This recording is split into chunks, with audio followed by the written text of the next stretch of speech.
Hi friends, Dr. Latika Shah here. Welcome back to my channel. Picture this કે રાતના 10 વાગ્યા છે, તમારું હોમવર્ક બાકી છે, કોલેજમાં હો તો તમારી જર્નલ બાકી છે, કાલે ટેસ્ટ છે, વાંચવાનું બાકી છે અને Netflix is calling your name. Means કે તમારે કોઈ સિરિયલ જોવી છે પરંતુ તમારી પાસે ટાઈમ નથી. અને આવું તમારી સાથે થાય છે એવું નથી, એવા ઘણા બધા સ્ટુડન્ટ છે જેની સાથે આ સેમ સિચ્યુએશન હોય છે. તો આજે હું તમને 5 એવી ટાઈમ મેનેજમેન્ટ સ્ટ્રેટેજી શીખવાડીશ કે એ પ્રમાણે જો તમે તમારી લાઈફ થોડી ગોઠવશો તો તમે વાંચી શકશો, તમે તમારા બધા જે ક્લાસમેટ છે એના કરતાં તો અહેડ રહેશો જ, પણ સાથે સાથે તમારા પાસે એ ટાઈમ વધશે કે જે તમને ફન એક્ટિવિટી માટે, તમારા ફેમિલી માટે, તમારા ફ્રેન્ડ્સ માટે તમે યુઝ કરી શકશો. So let's learn about the 5 time management strategy that every student need. So let's dive in.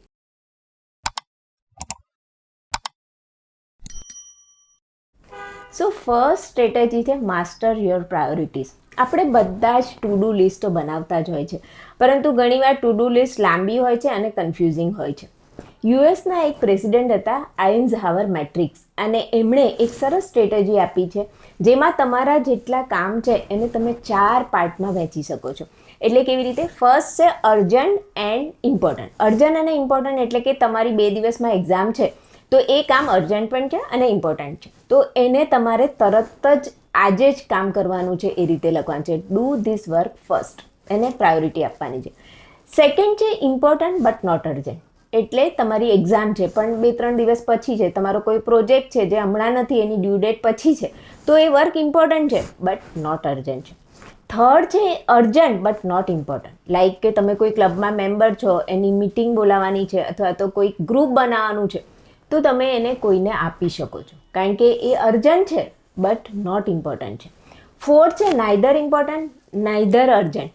જેવું કે તમે નેટફ્લિક્સમાં કોઈ સિરિયલનો નવો એપિસોડ આવ્યો છે અથવા તો કોઈ ફ્રેન્ડને મેસેજ લખવાનો છે, તો એ ઇમ્પોર્ટન્ટ નથી અને એ અર્જન્ટ પણ નથી, તો એ પોસ્ટપોન કરી શકો છો અથવા તો એ કેન્સલ પણ કરી શકો છો.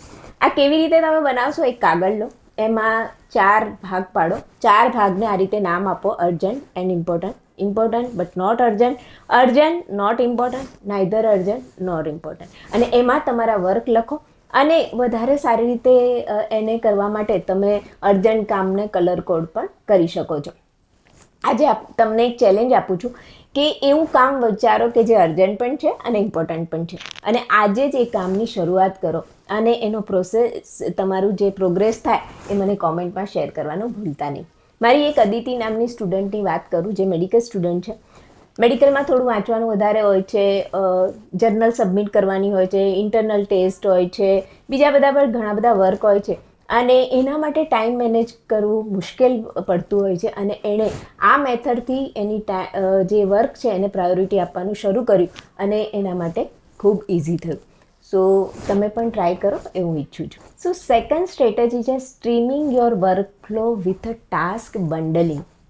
તમને ખબર છે કે જ્યારે આપણે મલ્ટીટાસ્ક એક્ટિવિટી કરીએ છીએ ને, એટલે ઘડીકમાં આ સબ્જેક્ટ વાંચ્યો, ઘડીકમાં પેલો સબ્જેક્ટ વાંચ્યો, વચ્ચે વચ્ચે મોબાઈલ જોયો, અને કહેવાય મલ્ટીટાસ્ક કરીએ છીએ. જ્યારે આપણે આવા મલ્ટીટાસ્ક કામ કરીએ છીએ ને ત્યારે આપણી 40% પ્રોડક્ટિવિટી ઘટી જાય છે. એટલે કે એનું જે રિઝલ્ટ છે તે 40% ઓછું થઈ જાય છે. અને જે તમે એક સબ્જેક્ટથી બીજો સબ્જેક્ટ ચેન્જ કરો છો અથવા તો એક કામ કરતાં કરતાં સાથે બીજું કામ પણ કરો છો, તેને કહેવાય કોન્ટેક્સ્ટ સ્વિચિંગ.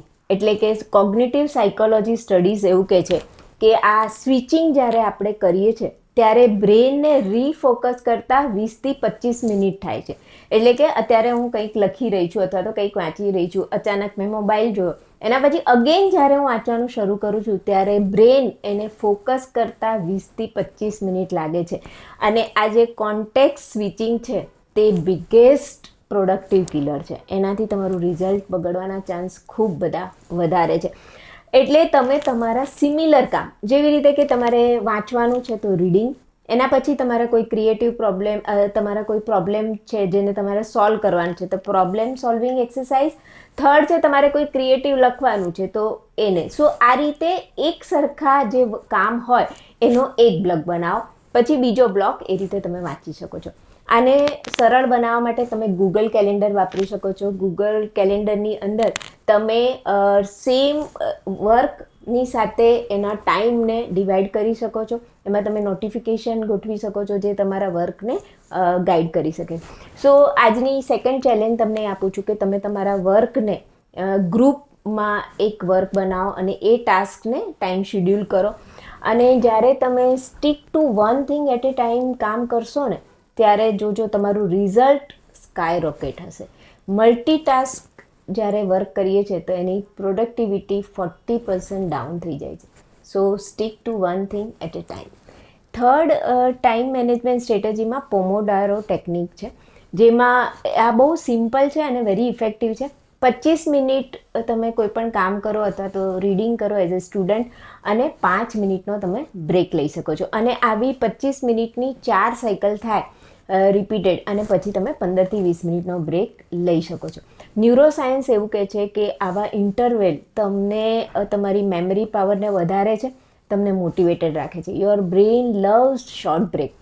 અને આ શોર્ટ બ્રેક માટે તમે એપ વાપરી શકો છો, જેવી રીતે ફોકસ કીપર છે જે તમારા ટાઈમને ટ્રેક કરે છે.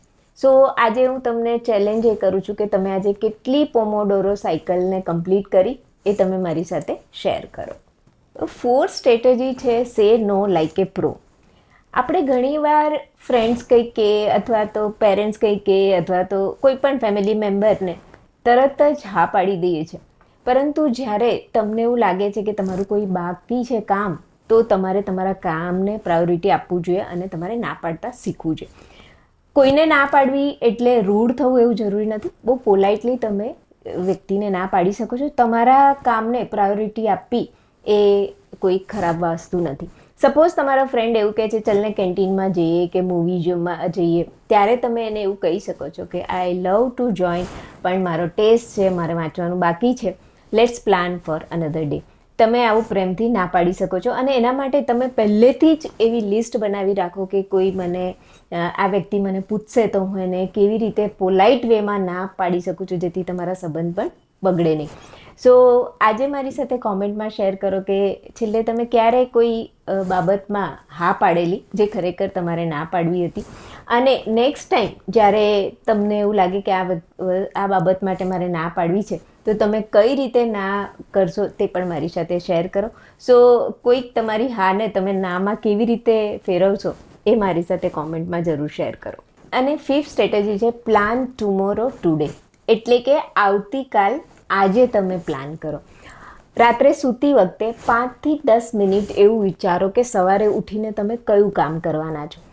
અને એમાં પ્રાયોરિટીમાં તમે તમારો એ ટાઈમ બ્લોક એની સાથે શેડ્યુલ કરો.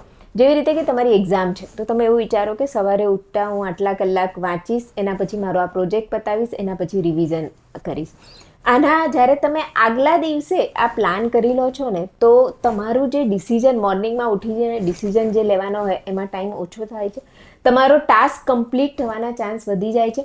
અને જ્યારે તમે દિવસની શરૂઆત કરો છો એ એટલી ફ્રેશ શરૂઆત કરો છો કે તમને ફોકસ છે કે તમારે સવારે ઉઠીને કયું કામ કરવાનું છે. So start your day with focus. એના પછી જ્યારે તમે આ પ્લાનિંગ કરો છો એ ખાલી માનસિક પ્લાનિંગ નથી કરવાનું, તમારે ફિઝિકલી બી એ પ્લાનિંગ કરવાનું છે. તમે કોઈ સ્ટિકી નોટ લો અથવા તો કોઈ બીજું કેલેન્ડર લો જેમાં તમારે ટાઈમ સાથે તમારા કામ લખવાના છે કે સવારે ઉઠીને તમે કેટલા કલાકમાં કયું કામ કરશો. જ્યારે આપણે કામ વિચારીએ છીએ અને એને પછી લખીએ છીએ ત્યારે એ કામ પૂરા થવાના ચાન્સ વધી જાય છે. અને એના પછી બી જ્યારે એ વિઝિબલ જગ્યાએ હોય ત્યારે એ ચાન્સીસ વધી જાય છે કે આપણે ધારેલું આપણું કામ પતાવી શકીએ છીએ. સો આજની લાસ્ટ ચેલેન્જ એ છે કે તમે 5 મિનિટ વિચારો કે કાલે તમે કયું કામ પતાવશો અને મારી સાથે મારા કોમેન્ટમાં શેર કરો. And now you have a 5 time management strategy. આ પાંચેમાંથી તમને કઈ યુઝફુલ લાગી તે મને કોમેન્ટમાં શેર કરવાનું ભૂલતા નહીં. અને આ વિડીયો ગમી હોય તો લાઈક કરવાનું, શેર કરવાનું અને મારી ચેનલને સબસ્ક્રાઈબ કરવાનું ભૂલતા નહીં. So see you soon. Thank you.